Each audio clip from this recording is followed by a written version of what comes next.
ప్రజలందరికీ కూడా నా హృదయపూర్వక నమస్కారం. మేము ఎన్నికల సందర్భంలో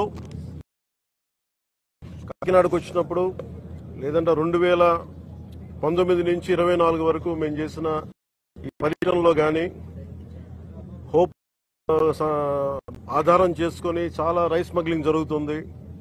అసలు హోప్ ఏదైనా ఆ రోజు డ్రోన్ విజువల్ కూడా మేమే పోయినా కానీ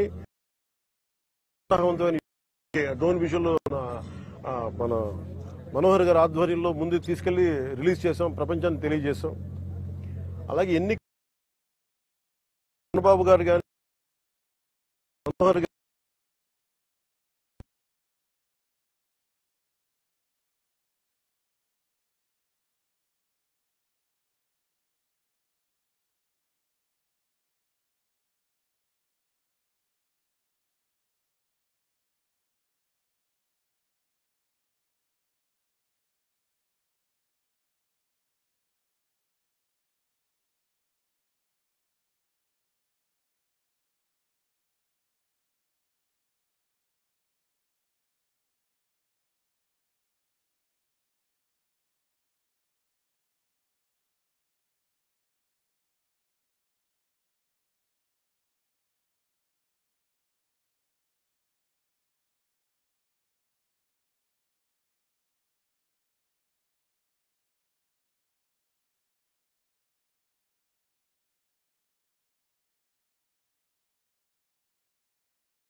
గోదాం దాదాపు 13 గోడౌన్స్ లో కొండబాబు గారు కొన్ని సంవత్సరాల నుంచి చెప్తా ఉన్నారు, ఈ స్మగ్లింగ్ అరికట్టాలి, అవినీతికి మయమైపోయింది కాకినాడ పోర్ట్ అని. దీని వెనక Kakinada port is become free for all అని చెప్పారు ఇందాక. ఇది ఎలా ఉందంటే ఇప్పుడు వెళ్ళి చూస్తే దీనికి ఉదాహరణకి ఇక్కడ మీకు ఇన్ఫర్మేషన్ అంటే నేను just to be more authority authentic I'm saying this, మీకు ఇది కొంచెం చదివి చెప్తున్నాను. ఇది మీకు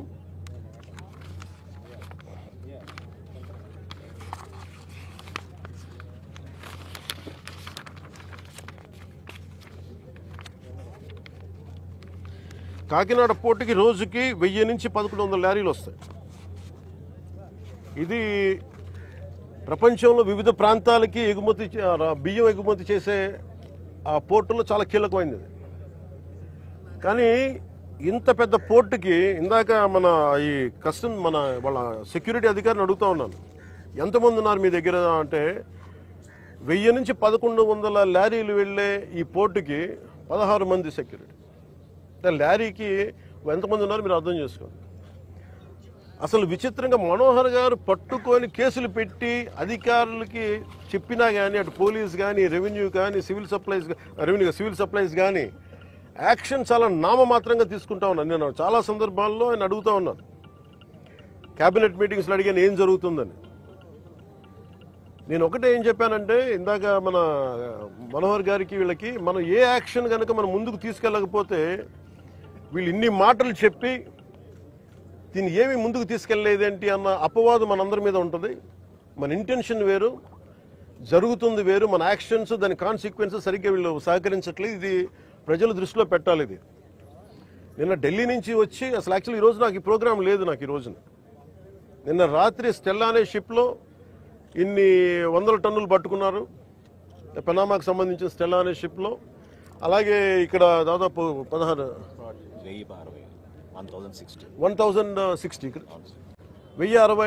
మెట్రిక్ టన్నులు ఇక్కడ పట్టుకున్నారు. ఇంత బలంగా సాక్ష్యాధారాలతో దొరికినప్పుడు దీన్ని ఎలా చేయాలని చూస్తే సమస్య ఎక్కడుంది అంటే ఇది చాలా డీప్ నెట్వర్క్. ఇది నేను వస్తాను అంటే నిన్న రాత్రి కూడా నాకు చాలా మంది ఫోన్లు చేసి మెసేజ్లు ఏం పెడతారు, మీరు రావద్దు సార్ ఇక్కడికి అంట. మీరు ఎందుకు రాకూడదంటే ఒక 10,000 మంది జీవితాలు అతలాకుతలం అయిపోతాయని. పోర్ట్ అనేది it is meant for exports. Kakinada port కానీ ఏ పోర్ట్ అయినా కానీ అనుమతి ఇచ్చింది ఎక్స్పోర్ట్కి, అంతేగాని స్మగ్లింగ్ కాదు. స్మగ్లింగ్ మీద చేసే విధానంలో కూర్చోబెట్టి దానికి పర్మిషన్, దానికి లైసెన్స్ ఇవ్వాల. లీగల్గా ఎక్స్పోర్ట్కి మాత్రమే ఇక్కడ పర్మిషన్ ఇచ్చారు దీనికి. కానీ వస్తే 10,000 మంది జీవితాలు అతలాకుతలం అయిపోతాయంటే నాకు ఒకటే అనిపించింది. ఇందాక లోపలికి వెళ్ళి కూర్చుంటే నన్ను ఎంత సహకారం లేదంటే నాకే, as a deputy chief minister of Andhra Pradesh నాకే సహకరించాల. ఇక్కడున్న ఈ ఏమో పోర్ట్ అధికారులు, షిప్ అక్కడ స్టెల్లా అనే షిప్ ఉంది, పైకి ఎక్కాలి. దాన్ని ఒక దాదాపు 6 కంపార్ట్మెంట్స్లో దాన్ని ఏముంటుందని 6 కంపార్ట్మెంట్స్ 3 కంపార్ట్మెంట్స్ ఇది ఉంది. దాన్ని సీజ్ చేసి అక్కడ ఆఫ్ చేసాం. లోపలికి వెళ్ళి చెక్ చేద్దామంటే ఈ అనుకూలంగా లేదు మీకు పైకి ఎక్కడానికి అని చెప్పి అక్కడే తిప్పుతున్నాను నన్ను. ఇంత ఆబ్వియస్గా నాలాంటి వాడికి ఇంత ఆబ్వియస్గా అందరూ చూస్తుండగా, అంటే దీని వెనక ఎంత డీప్ రూటెడ్ నెట్వర్క్ పనిచేస్తాం మీ అందరికీ అర్థం. కొండబాబు గారు కూడా అదే చెప్తాను. చూడండి సార్ ఎలా ఉందంటే అదే చెప్తా ఉన్నారు. నేను మీకు ఎప్పటి నుంచో మొత్తుకున్నాను సార్, ఇదే మీకు మీ దృష్టికి తీసుకొస్తుందని. ఇందాక మీకు చెప్పాను, కొండబాబు మనం కూర్చోబెట్టి మనం మెత్తగా ఉంటే సరిపోదు, మనం గట్టిగా మాట్లాడాలి దీని మీద మనం అందరం అని అది చెప్తా ఉన్నాను కొండబాబు గారికి. మనోహర్ గారికి ఆయన being a civil supplies minister నాకు ఏమి చేయాలి, నేను ఎన్నిసార్లు చేసిన యాక్షన్ ముందుకు వెళ్ళట్లేదంటే డిస్ట్రిక్ట్ సివిల్ సప్లైస్ అధికారిని పిలిచి నేను అడుగుతున్నాను రాగానే. నేను ఇక్కడున్న సెక్యూరిటీ అధికారిని అడిగా, చెక్ పోస్టుల సెక్యూరిటీ అధికారి, మీకు పర్మిషన్ ఎవరు ఇచ్చారు, హూ చెక్స్ దిస్ అంటే మాకు నో అబ్జెక్షన్ సర్టిఫికేట్ ఉంది. ఎవరిచ్చారు మీకు, దాని మీద అధికారికంగా ఏమైనా ఉత్తర ప్రత్యుత్తరాలు ఉన్నాయా? సమాధానం లేదు. డిస్ట్రిక్ట్ సివిల్ సప్లైస్ అధికారిని అడిగితే ఓకే నా కలెక్టర్ గారు చెప్పారు, కలెక్టర్ మీకు అధికారికంగా మీకు ఇచ్చారా, మీకు సమాధానం లేదు. ఇవన్నీ చూస్తుంటే ఇది ఏమైపోయిందంటే చాలా డీప్ ఇంట్రికేట్ నెట్వర్క్ లాగా ఉంది. మన రాష్ట్రం మీరు చూస్తే 40,000 terrain South America that from Colombia నుంచి వైజాగ్ పోర్ట్లో దొరికింది. వైజాగ్ పోర్ట్లో ఇది గంజాయికి అడ్డా అయిపోయింది ఆంధ్రప్రదేశ్. నేను లోపలికి వెళ్ళి మాట్లాడి పైకి ఎక్కాలి అంటే తిప్పుతున్నారు, అక్కడే తిప్పుతున్నారు, వెళ్ళనివ్వట్లా. నాకు ఎంత ఆశ్చర్యం అనిపించిందంటే నేను వెళ్ళి కూర్చొని మాట్లాడుతూ ఉంటే మీకు చెప్పా you will have consequences for this అని చెప్పి. నేను మీకు తర్వాత వీడియోస్ కూడా మీకు రిలీజ్ చేస్తాను. లేదు సార్ మీకు రఫ్ సీ ఉంది మీరు వెళ్ళటానికి లేదంటే, నేను చెన్నై నుంచి వచ్చాను. నేను రఫ్ సీజ్ నాకు నా ఫ్రెండ్స్ సీమెన్స్ చాలామంది ఉండేవాళ్ళు, చాలామంది స్నేహితులు నాకు మద్రాస్ పోర్ట్లో పనిచేసేవాళ్ళు. ఎప్పుడు సరదాగా తీసుకెళ్తే అలలు పడవలోకి వచ్చి మనకి టగ్ బోట్స్లోకి వచ్చి ఇంకా ఇలాంటి బోట్లోకి వచ్చి కొట్టే సమయంలో నన్ను తీసుకెళ్లేవాళ్ళు సీమెన్. నాకు చాలా ఆశ్చర్యం అనిపించింది. అలాగే సార్ వింటున్నా వీళ్ళు కథలు ఏం చెప్తాను, అలా వింటా ఉంటే మళ్ళీ పక్క ఎదురుగా షిప్లో ఈ చిన్న బోట్లు వేసుకొని మనకి ఈ టైర్లు కట్టుకొని ఒక 2 పెట్టుకొని వాళ్ళకి దింపుకుంటా మన ఎగుమతి చేసుకుంటా ఉన్నారు. నేను వాళ్ళు చూపించాను, you are doing it in very obvious way. మీ సీఈఓ ఎవరు, ఏదో సీఈఓ పేరు చెప్పారు, దీనికి ఓనర్ ఎవరు, ఆ సీఈఓ లేడు ఇక్కడ. ఓనర్ ఎవరు అంటే 2 పేర్లు చెప్పారు. వన్ ఈజ్ ఏదో అరబిందో వాళ్ళదంట.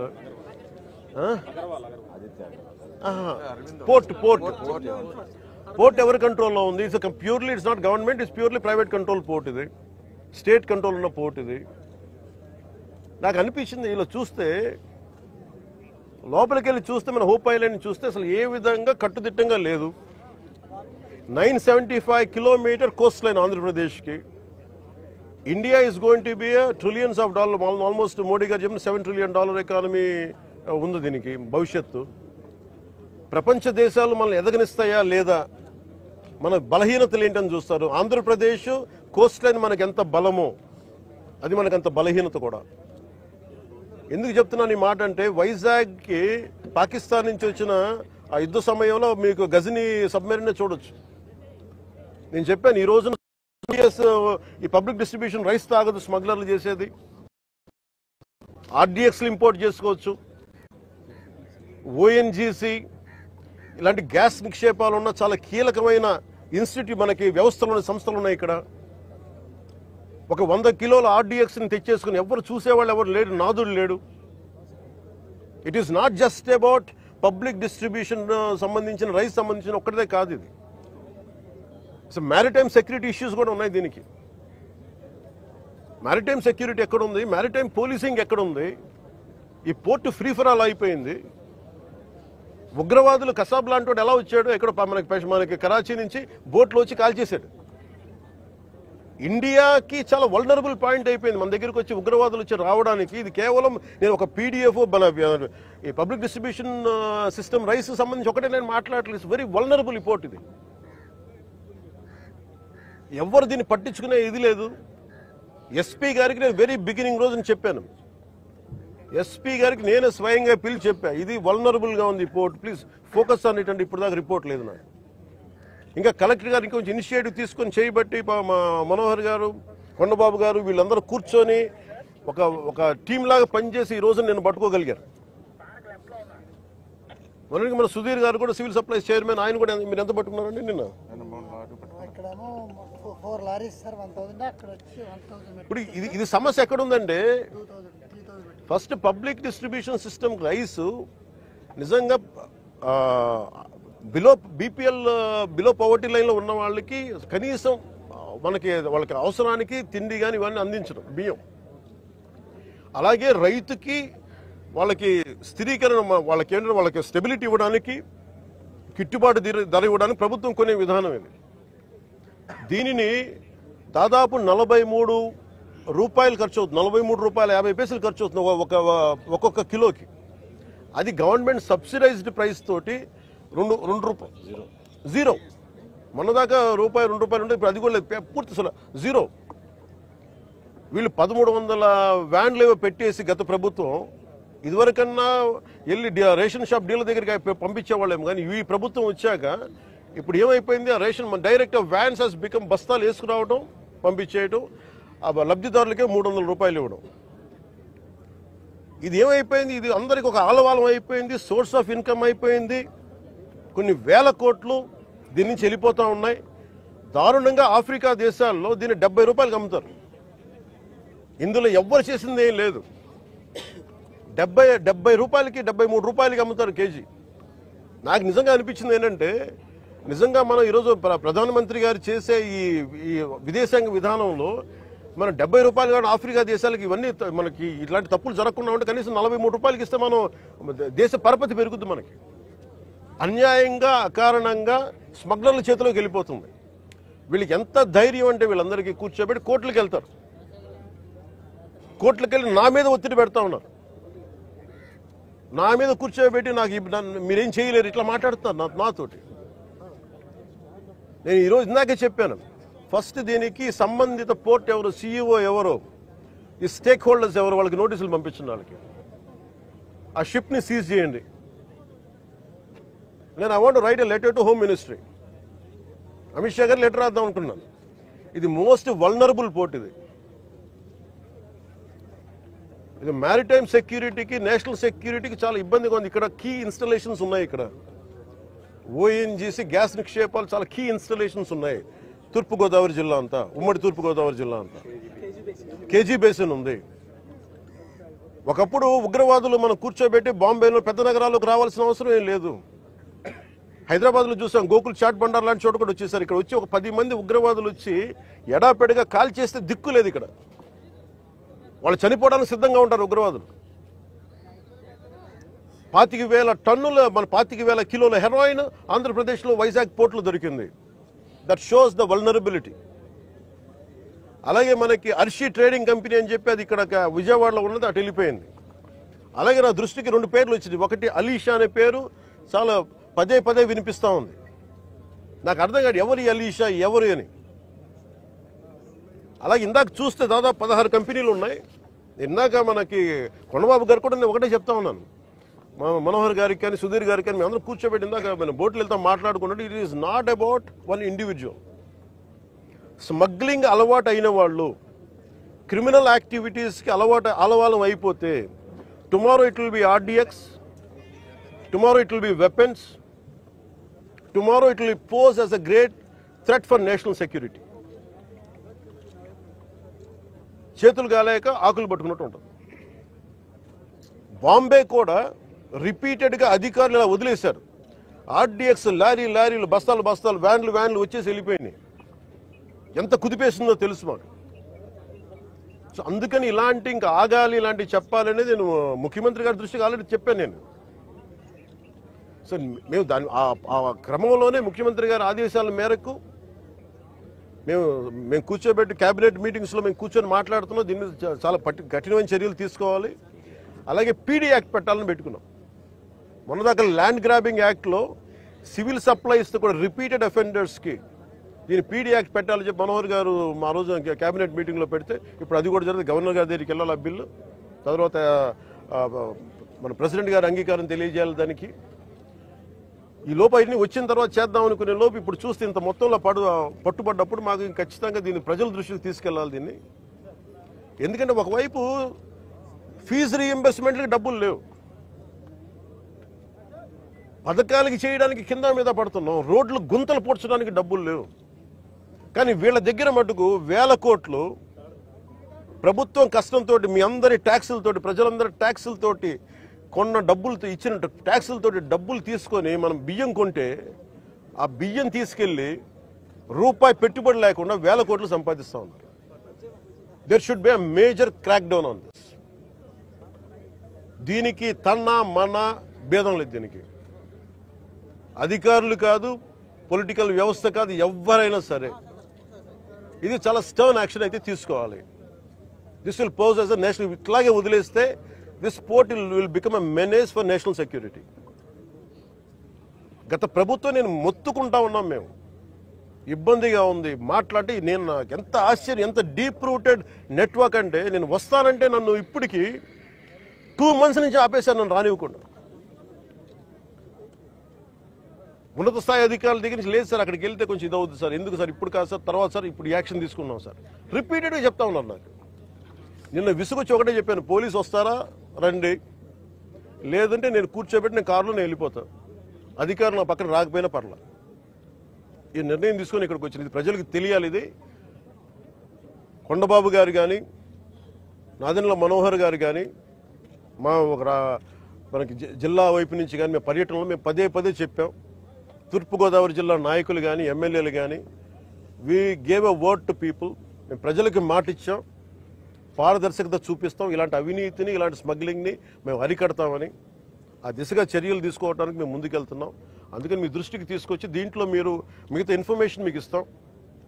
అలాగే దీన్ని ఖచ్చితంగా హోమ్ మినిస్ట్రీ దృష్టికి అయితే తీసుకెళ్తాను. Andhra is major hub for ganja and మీకు డ్రగ్స్ అయిపోయింది. ఇక్కడి నుంచి ఎంత డ్రగ్స్ వెళ్ళిపోయినా కూడా మనకు తెలియదు. ఈ రోజున కళ్ళ ముందు మొత్తుకుంటున్నా. అదే అడిగాను అందాక మన సెక్యూరిటీ అధికారిని, నీ కళ్ళ ముందు మీకు ఇది కనిపిస్తూ ఉంది, tomorrow it could be weapons also కదా అన్నాను. దానికి మీరేం చర్యలు తీసుకున్నారు బీయింగ్ ప్రైవేట్ పోర్ట్ అంటే? పాప ఆయన ఏం చేస్తాడైనా, పిచ్చి మీద బ్రహ్మాస్త్రంలా ఉంటుంది. ఎవరి మీద వెయిట్ వేయాలి? దీనికి కీలకమైన వ్యక్తులు ఎవరు, దీని వెనక ఎవరు కాపాడుతున్నారు వీళ్ళని, ఏ స్థాయి వ్యక్తులు కాపాడుతున్నారు, ఇవన్నీ చూడాలి. గత ప్రభుత్వం ఇప్పుడు ఈ వ్యక్తి కూర్చోబెట్టి చూస్తే మనకి ఏదో మన 16 కంపెనీస్ ఉన్నాయి, వీళ్ళు కోర్టులకు వెళ్తా ఉన్నారు. రైస్ ఎక్స్పోర్ట్ జరగాలి, మీరు ఎనీథింగ్ ఈజ్ పారదర్శకంగా మీరు చేస్తే ఇబ్బంది రాదు. కానీ దీనిని అడ్డగోలుగా పెట్టుకొని ఈ ప్రభుత్వం ఏమి చేయదంటే మటుకు చాలా బలమైన చర్యలు తీసుకుంటాం. సార్ పవన్ గారు, ఇప్పుడు ఈ వైఎస్ఆర్ గవర్నమెంట్ 5 ఏళ్ల పాలనలో ద్వారంపూడి చంద్రశేఖర్ రెడ్డి గారి కుటుంబం, ఆయన ఆధ్వర్యంలో మొత్తం కాకినాడ పోర్టు నుంచి రేషన్ బియ్యం ఎక్స్పోర్ట్ అయిందని అన్ని పార్టీలు కూడా నిరంతరం ఆరోపణలు ఇచ్చినాయి. ఇప్పుడు ఎవరు, మీరు కూటమి ప్రభుత్వం వచ్చిన 6 నెలల తర్వాత ఇక్కడ నుంచి ఎక్స్పోర్ట్ చేస్తుంది ఎవరు రేషన్ బియ్యం? కీలక సూత్రధారులు ఎవరు, పాత్రధారులు ఎవరు?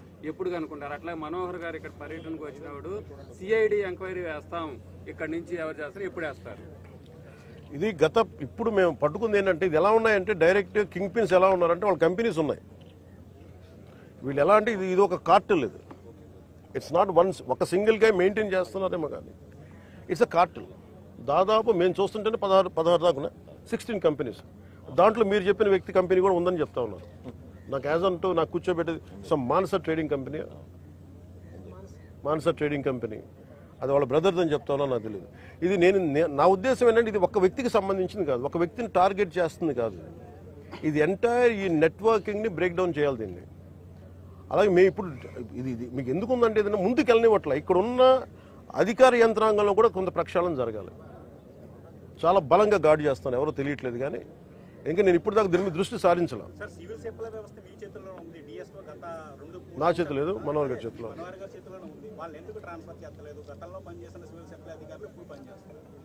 సిఐడి ఎంక్వైరీ ఎప్పుడనే చెప్పండి సార్. అది కూడా సిఐడి ఎంక్వైరీ మీకు అన్నీ చెప్తాను. ఇప్పుడు నేను మీకు తెలుసు కదా, when I give a word I want to take a very strong action. నేను నా మాటకు నేను కట్టుబడి, ఎందుకంటే లా అండ్ ఆర్డర్ నా చేతిలో లేదు. లా అండ్ ఆర్డర్ ఎందుకు మీకు ఎగ్జాక్ట్ ఈ టైం లైన్లో నేను ఇస్తాను అని చెప్పే నా దగ్గర ఆ అధికారం నా దగ్గర లేదు. నా దగ్గర ఏముందంటే ఇది will bring them to justice. అది సిఐడియా, సిఐడికి మించి ఉండాలా, లేదంటే will I appeal to CBI, ఇవన్నీ మేము అంతర్గతంగా క్యాబినెట్లో తీసుకునే నిర్ణయాలు. అందువల్ల కేవలం మీరు సిఐడికి పరిమితం చేస్తాం, సిఐడి దాటి వెళ్ళాలా. ఎందుకంటే అసలు టోటల్గా మ్యారిటైమ్ సెక్యూరిటీ ఇష్యూస్ ఏమున్నాయి, ఇది చాలా కొంచెం పెద్ద స్థాయిలో చూడాలి.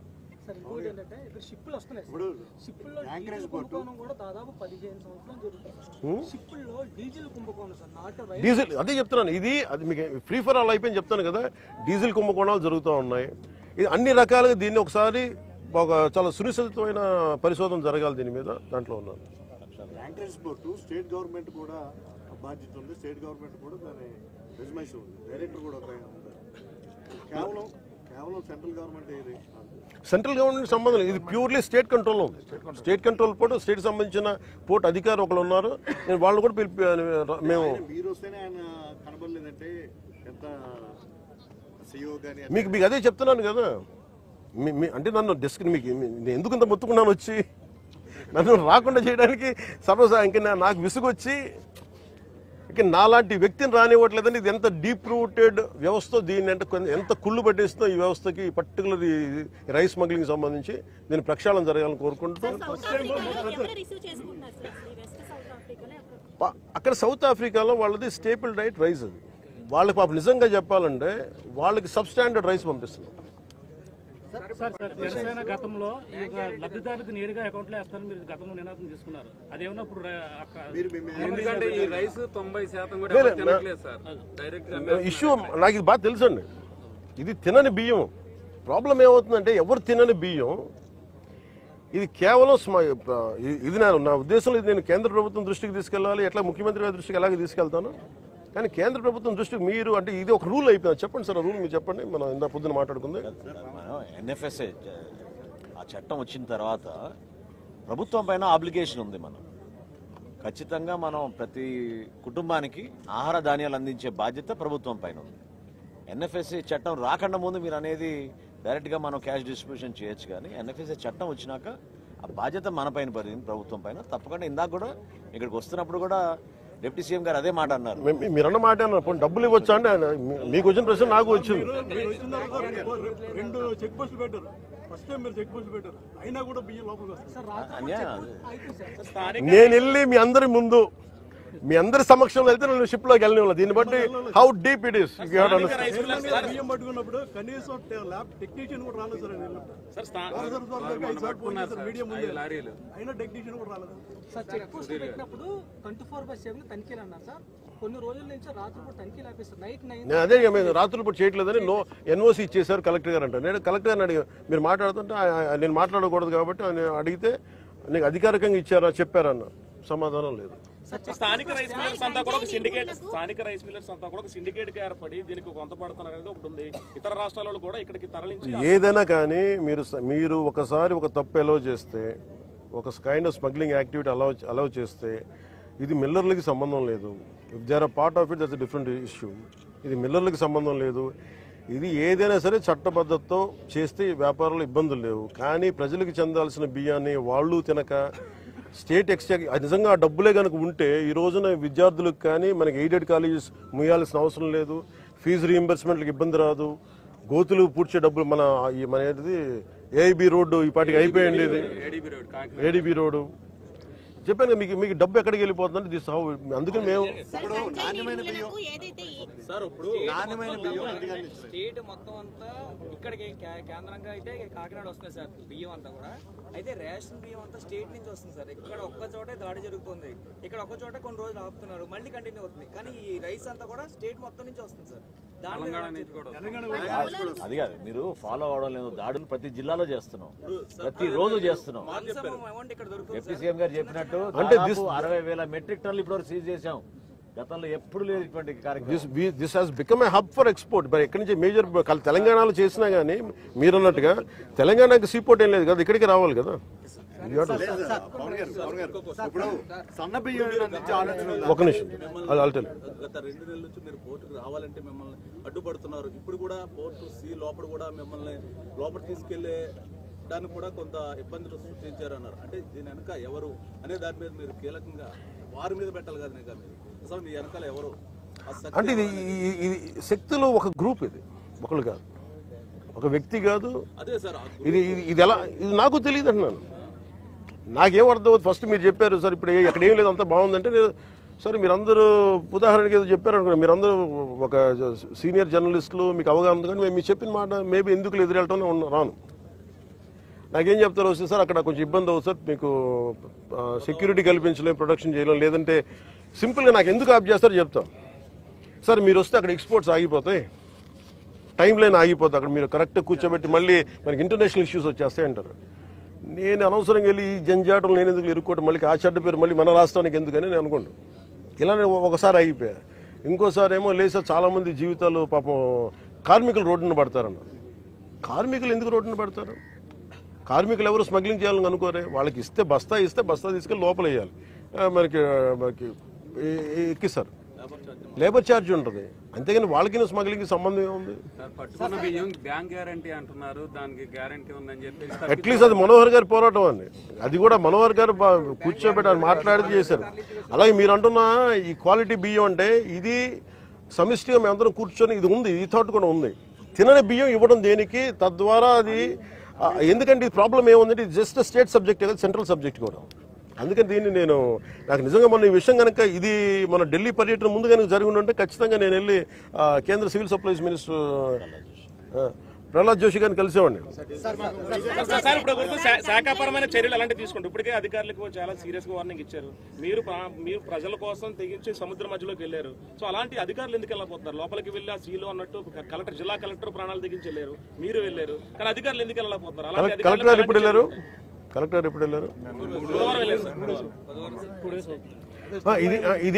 ఇదేమైపోతుందంటే ఇది చాలా డీప్ నెట్వర్క్. అది వదిలే పెద్ద మీకు ఎలా ఉంటుంది, ఎవరు బెదిరించరు, ఎవరు అది మీరు అర్థం చేస్తారు.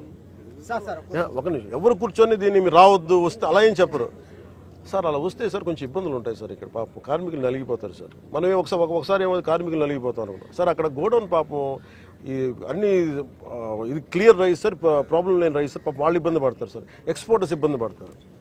కానీ ఇంత లాట్లో దొరికినప్పుడు మటుకు sir it is repeated offenders ఉన్నారు, ఇంక దీన్ని ఇంకా బలమైన చర్యలు తీసుకోవాలి అని చెప్పి పక్కన ఉన్న తొండంగి మండలం ఉంది. దానికి సంబంధించి అరవిందోకి సంబంధించి 12 గ్రామాల ప్రజలందరూ కూడా మధ్యగారు మొత్తం కాలుష్య బారిన పడుతుందని చెప్పేసి సంవత్సరం నుంచి ఇబ్బంది పడుతుంది. గతంలో మీరు కూడా మాట ఇచ్చారని చెప్పేసి మొన్న ఈ మధ్యన నిరాహార దీక్ష చేస్తూ పవన్ కళ్యాణ్ గారు వచ్చే వరకు మీరు దీక్ష విరమించము, దాంతోపాటు ప్రాణాలను కోల్పోతాం, ఆయనకు రావాలని చెప్పేసి మీరు విజిట్ చేసే అవకాశం మీరు పిఠాపురంలో కూడా మాట్లాడుతారు. నేను మాట్లాడాను, అది నా దృష్టిలో ఉంది సార్. చెప్పండి సార్. ఒక్క నిమిషం సార్. కోర్టు సంబంధించి మనం నాణ్యానికి ఉపయోగపెట్టి చూస్తున్నాం. స్మగ్లింగ్ ఎందుకు వాస్తవంగా చూసుకుంటే శ్రీలంక ఆర్థిక సంక్షోభంలో ఉన్నప్పుడు అక్కడ ప్రజలు ఆకలి తీర్చడానికి కేంద్ర ప్రభుత్వం ఇక్కడి నుంచి రైస్ ఎక్స్పోర్ట్ చేస్తుంది. ఆ రైస్ ఎక్స్పోర్ట్ కూడా పయ్యావుల కేశవ్ గారు విజయంగా స్వయంగా ఇక్కడి నుంచి ఎక్స్పోర్ట్ చేశారు. కొన్ని లక్షల మెట్రిక్ టన్నులు ఫ్రీగా కాకినాడ పోర్ట్ నుంచే వెళ్ళింది. కరోనా సమయంలో కూడా అత్యధికంగా అన్ని పోర్టులు మూతపడినప్పుడు కూడా కాకినాడ పోర్ట్ నుంచి ఎక్స్పోర్ట్ అయ్యింది. సరే 10,000 మంది కార్మికులు ఆధారపడి ఉన్నారు. ఇప్పుడు ఈ రేషన్ మాఫియా మనకు చెప్పినప్పుడు ఎవరైతే 16 మంది ఉన్నారో దాంట్లో ఇంటర్నేషనల్ కంపెనీస్ ఇవన్నీ కూడా ఇది చాలా ఇంట్రికేట్. అందుకనే కదా ఇప్పుడు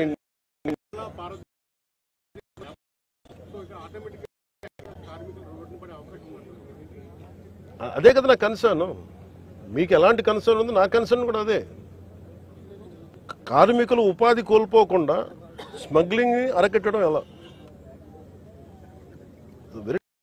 ఇట్స్ రిడల్ ఇది.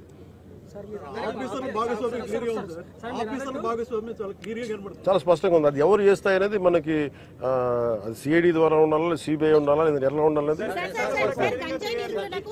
మీరు చెప్పండి సార్. ప్రభుత్వంలో కీలకమైన పదవిలో ఉన్నారు, ప్రభుత్వంలో ప్రధాన పాత్ర పడుతున్నారు. ప్రెస్ మీట్ స్టార్ట్ చేసిన కాడి నుంచి కూడా నా చేతిలో లేదు, నన్ను వెళ్ళలేదు, చుట్టూ తిప్పుతున్నారు అంటే మీరు అన్ని చేయగలిగింది కూడా మీరే చేయకపోయినట్టయితే పరిస్థితి మీకు సార్ హౌ ఇంట్రికేట్ అనేది. ఇప్పుడు మీ దగ్గర కాన్ఫ్లిక్ట్ ఉంది, మీ ఇద్దరికి, మీ ఇద్దరు సీనియర్ జర్నలిస్టులు, మీ ఇద్దరికే కాన్ఫ్లిక్ట్ ఉంది. ఆయన 10,000 మంది కార్మికులు ఉంటున్నారు, ఇంత బాధ్యతలు మీరు చేయగలిగే స్థాయిలోనే మీరేం చేయట్లేదు అంటా ఉన్నారు. అలాగే దిస్ ఇస్ ద కాన్ఫ్లిక్ట్. ఇది ప్రజలకి నేను పెట్టుకుంది ఏంటంటే నా నిస్సహాయత నేను వ్యక్తం చేయట్లా, నాకున్న సిచ్యువేషన్ నేను చెప్తున్నా. ఎందుకంటే మీరు కూర్చోబెట్టి ఒక నిర్ణయం, ఇదేమో leadership is all about taking a decision, taking the right decision. తక్కువ ఇంపాక్ట్ తోటి ఎక్కువ లాభం జరిగేలా చూడటం. 10,000 మంది కార్మికులు రోడ్డును పడకుండా ఎలా ఉండాలి, వాళ్ళకి ఎలా తెలియజెప్పాలి, అలాగే ఏమి అవకతవకలు ఉన్నాయి, ఏ విధంగా జరుగుతున్నది, ఇవన్నీ కూర్చోబెట్టి చేయాల్సిన విషయాలు. అందుకని ఇది కూర్చోబెట్టి ఇది కొంచెం లోతుగా, ఎందుకంటే ఇది మేము ఆ పారదర్శకత చెప్పాలి, చూపించాలని చెప్పి నేను I took this call. Sir, గంజాయి నిర్మూలనకు లీగల్ టాస్క్ ఫోర్స్ అనేది ఏర్పాటు చేశారు సార్. అలాగే మహిళలకు సంబంధించి లైంగిక వేధింపులు కావచ్చు, అఘాయిత్యాలకు సంబంధించి చట్టాన్ని తీసుకొస్తారు. గతంలో దిశ ఉండేది, దిశ ఎక్కడ ఉందని అసలు ఎప్పుడు యాక్ట్ చేశారు? అది మాట మాట్లాడేంత ఈజీ అండి. ఇప్పుడు నేను మొన్న మీరే ఉన్నారు, మొన్న ఐ థింక్ గుంటూరులో ఒక సభకి వెళ్ళాను, మన మీటింగ్కి వెళ్ళాను. ఒక మహిళా జర్నలిస్ట్ ఎవరు ఆవిడ ఇబ్బంది పడతా ఉన్నారు, మీకు చెప్పాను. నేను తీసుకొచ్చాను, మీ పక్కన రండి మేడం అనే పక్కన లాగితే ఆ basic concern even as a society మనందరికీ కూడా ఉండాలి కదా. ఇప్పుడు సొసైటీ ఏమైపోయింది, not just about policing, not about good app, not about security cameras, also about people. మీరు ఒక అమ్మాయిని ఏడిపిస్తూ ఉంటే లేదని జరుగుతూ ఉంటే వీడియోలు తీసి చూపిస్తున్నారు, షూట్ చేస్తున్నారు. షూట్ చేసి సోషల్ మీడియాలో పెడుతున్నారు, కానీ ఎవరికి బేసిక్ సెన్స్ ఏముండాలి, వెళ్ళి వాళ్ళని ఆపి లాక్కున్న 4 తన్ని ఆపాలి, ఆ మైండ్ సెట్ లేదు. It's also people. Law and order మీ చేతుల్లో లేదు, పలుసార్లు అన్నారు లా అండ్ ఆర్డర్ మీ చేతుల్లో ఎప్పుడు తీసుకుంటారు? Thank you.